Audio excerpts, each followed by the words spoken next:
अब उस दादू पंथ के अंदर वो दीक्षित था, उसका नाम गोपाल दास था, जो साधु बना हुआ था बनिया लाला जी वैसे, और बड़ा अच्छा नेक व्यक्ति था। एक दिन वो छुड़ानी गांव में अपने किसी भगत के यहाँ रुक गया आके। उस भक्त ने कहा कि महाराज, साधु की विद्या को साधु ही ठीक कर सकते हैं। हमारे एक चौधरी का लड़का, यानी हमारे यहाँ लड़की का लड़का समझो, उसको एक संत ने कंवारी गाय का दूध निकाल के पिला दिया। उस दिन से वो मेंटल हो गया, वो तो मर गया था। परमात्मा ने सुन ली बेटी की, वो लड़का जीवित हो गया, और लेकिन पागल हो गया उस दूध को पी के। उसके दिमाग में फर्क हो गया। और कहते हैं संत की विद्या को संत ही काट सकता है। आप दया कर दो तो बड़ी मेहरबानी होगी आपकी। उसने कहा, गोपाल दास ने कहा कि कहाँ वो लड़का, एक बार लाओ बुलाकर मैं देखता हूँ। अब वो व्यक्ति जिसके घर पे गोपाल दास जी रुके हुए थे वो गया वहाँ। गरीबदास जी के नाना जी से सारी कहानी बताई कि हमारे यहाँ एक बहुत अच्छे संत आए हैं और संत की विद्या ने संत ही ठीक कर सकता है। वो कहता मैं ठीक कर दूंगा। 5-7 और व्यक्ति मौजिद से और साथ में लड़का ले लिया गरीबदास जी। 13 वर्षीय बालक वहां जा खड़ा किया। अब उस दादू पंथी गोपाल दास ने पूछा गरीबदास साहिब जी से कि बेटा, वो कौन था जिसने तेरा जीवन नाश कर दिया? क्या नाम था उसका? तब परमात्मा ने कहा कि उसने मेरा जीवन नाश नहीं किया, मुझे आबाद कर दिया। हम सुल्तानी नानक तारे दादू को उपदेश दिया, जात जुलाहा भेद न पाया, वो काशी माहे कबीर हुआ। अनंत कोट ब्रह्मंड का एक रति नहीं भारे, सतगुरु पुरुष कबीर हैं ये कुल के सिरजनहारे। ना सतगुरु जननी जना उनके माने बाप, पिंड ब्रह्मंड से रहित है जाना तीनों ताप।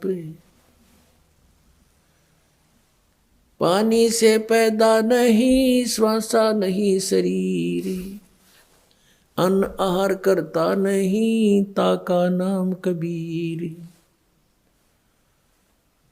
अब वो सुन रहा है कि बालक बोल रहा है काटे की बात। क्या बता कि हम सुल्तानी नानक तारे दादू को उपदेश दिया। हम यानी हम सभी, गरीबदास जी कहते मैं अब्राहिम अधम सुल्तान, जिसको सुल्तानी कहते हैं, हम सुल्तानी नानक तारे और तेरे दादू को उपदेश दिया। वो जात जुलाहा भेद न पाया, काशी माहे कबीर हुआ। वो कबीर अनंत कोट ब्रह्मांड का एक रति नहीं भार, और सतगुरु पुरुष कबीर है, वो कुल के सिरजनहार। बहुत देर तक परमात्मा ने वाणी सुनाई, और वो 65 साल का बूढ़ा जो देखे मटर आया था, उसका दाढ़े लान झाड़ा लग गया उस गोपाल दास के। अब उसने देखा तो जानकार था, दादू साहब की वाणी भी पढ़ा करता था कि ये तो बहुत अनमोल ज्ञान है, और यदि ये लिपिबद्ध हो जावे कलयुग में बहुत जीवों का उद्धार होगा। वो 65 साल का महात्मा खड़ा होकर कहता 13 वर्ष के बालक को कि महाराज जी ये वाणी लिखवा दो।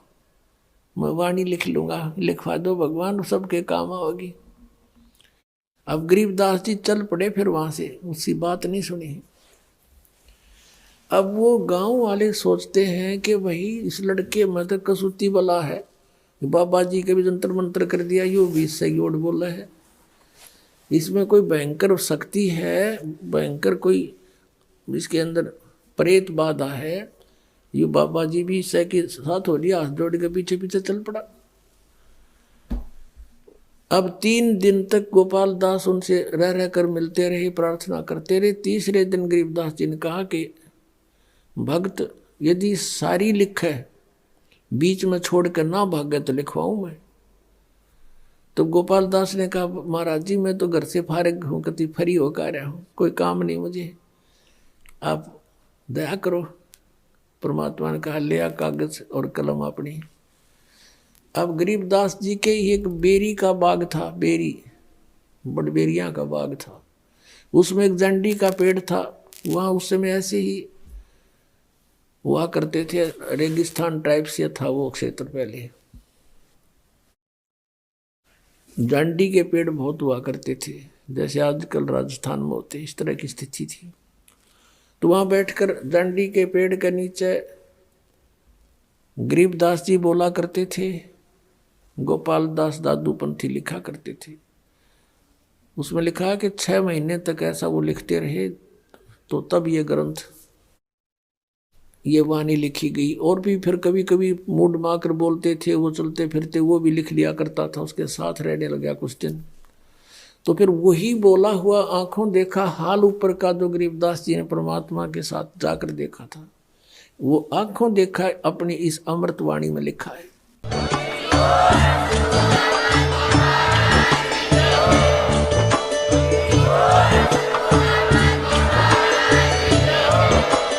आप सुन रहे थे जगत गुरु तत्वदर्शी संत रामपाल जी महाराज जी के मंगल प्रवचन। अधिक जानकारी के लिए विजिट कीजिए हमारी वेबसाइट www.jagatgururampalji.org। संत रामपाल जी महाराज जी के शुभ आशीर्वाद से पूरे विश्व भर में 500 से भी ज्यादा नाम दीक्षा केंद्र हैं, जिन पर संत रामपाल जी महाराज जी द्वारा ऑनलाइन निशुल्क नाम दीक्षा दी जा रही है। अपने नजदीकी नाम